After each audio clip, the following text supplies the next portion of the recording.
बिस्मिल्लाहिर्रहमानिर्रहीम। हमारा टॉपिक है आज ब्लैक बॉक्स टेस्टिंग और उसकी दो टाइप्स हैं, equivalence partitioning and boundary value analysis.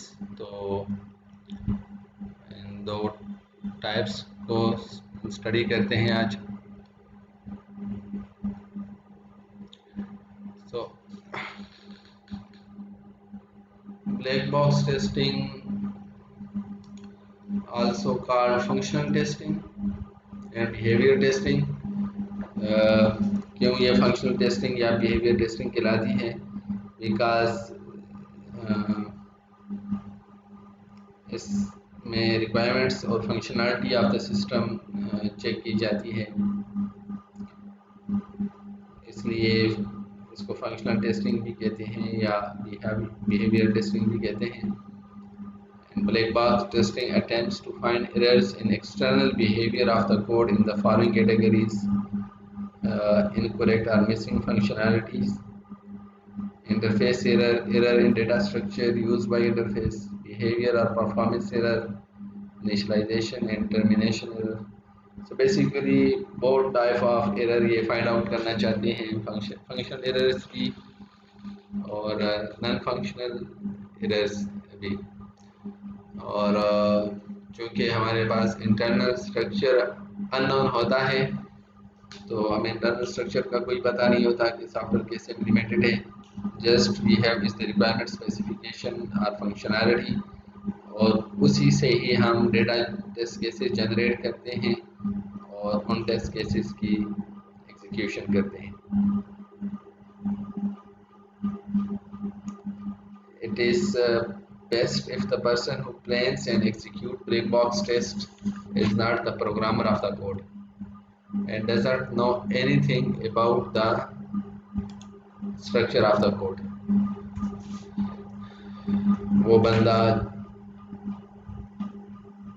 जो प्रोग्रामर ना हो वो टेस्ट करे ब्लैक बॉक्स टेस्टिंग को, ताकि उसको कोई आइडिया ना हो कोडिंग का, क्योंकि जब उसको आइडिया होगा तो नेचुरली वो फिर इफेक्ट करेगा।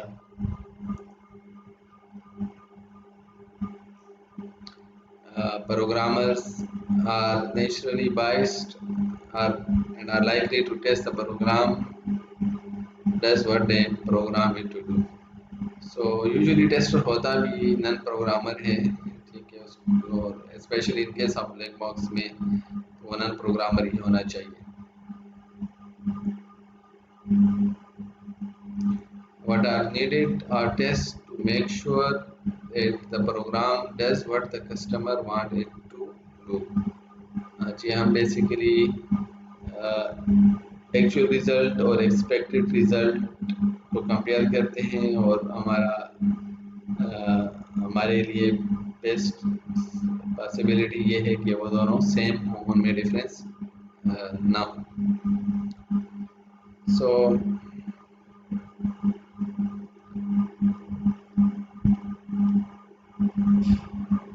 ब्लैक बॉक्स टेस्टिंग में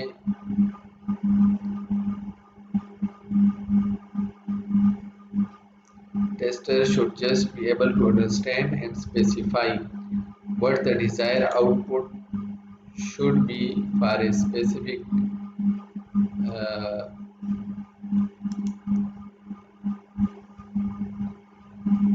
or specific input। कि हमारे पास जो गिवन इनपुट है और टेस्टर को ये पता होगा कि उसका डिजायर आउटपुट क्या है। तो वो इनपुट देता है एग्जीक्यूटेबल प्रोग्राम में जो कि ब्लैक बॉक्स होता है, और दे गेट सम आउटपुट जिसको वो कंपेयर करता है एक्सपेक्टेड आउटपुट के साथ। तो टेस्ट केस में हमने देखा था कि टेस्ट केस में तीन चीज़ें होती हैं और एडिशनल भी कुछ इंफॉर्मेशन होती है। ये यूनिक आईडी, ये डिस्क्रिप्शन, ये तो एक तरह से एडिशनल इंफॉर्मेशन है। Other than that we have expected result, we have actual results and we have input data and state of the system. So strategies of black box testing में क्या है कि आइडियली तो ये है कि हर पॉसिबल कम्बिनेशन टेस्ट किया जाए, लेकिन चूंकि हमारे पास इनपुट रेंज बहुत ज़्यादा होती है, इसलिए by executing test cases which test every possible combination is very expensive, ठीक है, and this is basically impossible. तो हमने एक छोटी सी एग्जांपल देखी भी थी कि बिल्कुल सिंपल एग्जांपल थी, लेकिन उसमें भी अगर हम ऑप्टिमाइज टेस्ट केस ना जनरेट करें तो हो सकता है हमारे पास हंड्रेड्स ऑफ टेस्ट केसेस हों लेकिन एरर अनडिटेक्टेड रह जाए।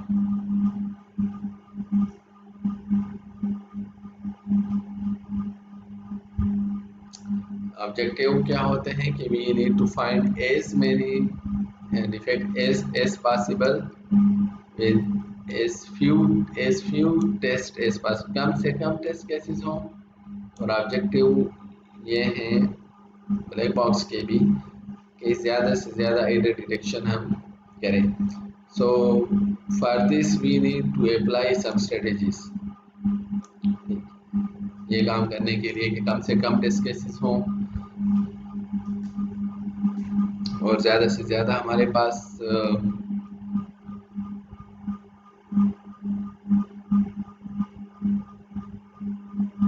एरर डिटेक्शन हो, तो we need some apply some strategy. और हमें रिडंडेंट टेस्ट केसेस नहीं अप्लाई करने चाहिए, वो टेस्ट केसेस जो न्यू एरर्स को आइडेंटिफाई ना करें, वो टेस्ट केसेस दोबारा से नहीं करने चाहिए, या उस क्लास के टेस्ट केसेस बार बार नहीं करने चाहिए।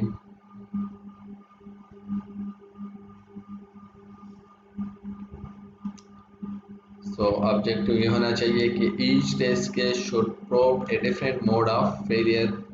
हमारे पास जो डिफरेंट टेस्ट केसेस हों वो बेसिकली डिफरेंट एरर्स को टारगेट करें, डिफरेंट काइंड ऑफ फेलियर्स को वो टारगेट करें। सो स्ट्रेटजीज क्या हैं कि हम ये काम कर सकें कि कम से कम टेस्ट केसेस हों और हमारे पास ज़्यादा से ज़्यादा एरर डिटेक्शन हो उसमें। तो यहाँ पे वो दो स्ट्रेटजीज हैं, one is ECP equivalence class partitioning and the other one is EVA, which is boundary value analysis। तो हम इनको देखते हैं कि what is equivalence class partitioning and what is boundary value analysis। So equivalence class partitioning or equivalence partitioning is a software testing technique that divides the input and or output data of a software into different partitions from which we can select the test cases। हमारे पास जो inputs domain है किसी भी variable की, उसको हम multiple partition में डिवाइड करते हैं, ठीक है। लेट्स से इंटीजर है, तो इंटीजर को मल्टीपल पार्टीशन में हम ऐसे डिवाइड कर लेते हैं कि नेगेटिव नंबर और पॉजिटिव नंबर्स, तो ये दो पार्टीशन इसकी हो गई। और फिर हम टेस्ट कैसे सेलेक्ट करेंगे, एक नेचुरल, एक नेगेटिव से, एक पॉजिटिव से, इस तरह हम पार्टीशन करेंगे। और पार्टीशन वो पार्टीशन जो होती हैं वो क्लासेस होती हैं। और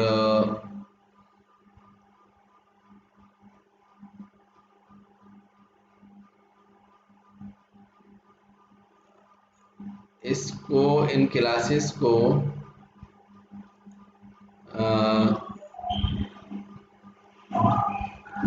उन क्लासेस को हम इक्वलेंस का नाम देते हैं कि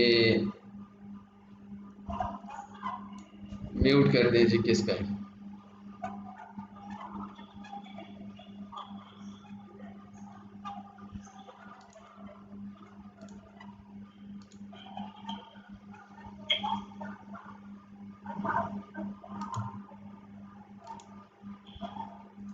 कौन है जी 070?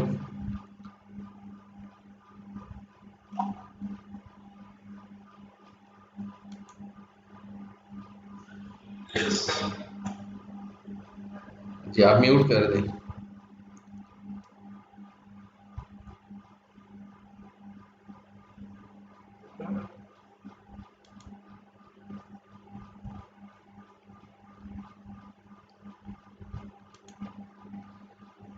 ओके सो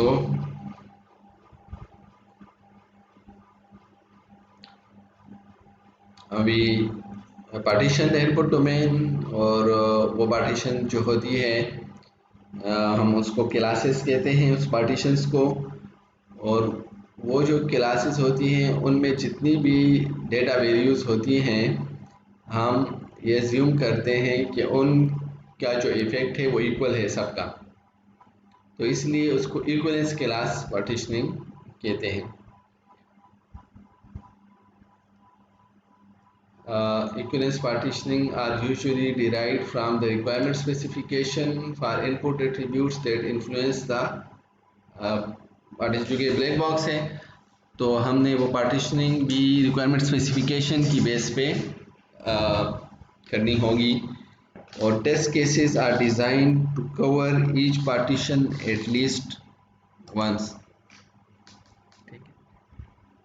हमने कम से कम उतने टेस्ट केसेस बनाने होंगे जितने हमारे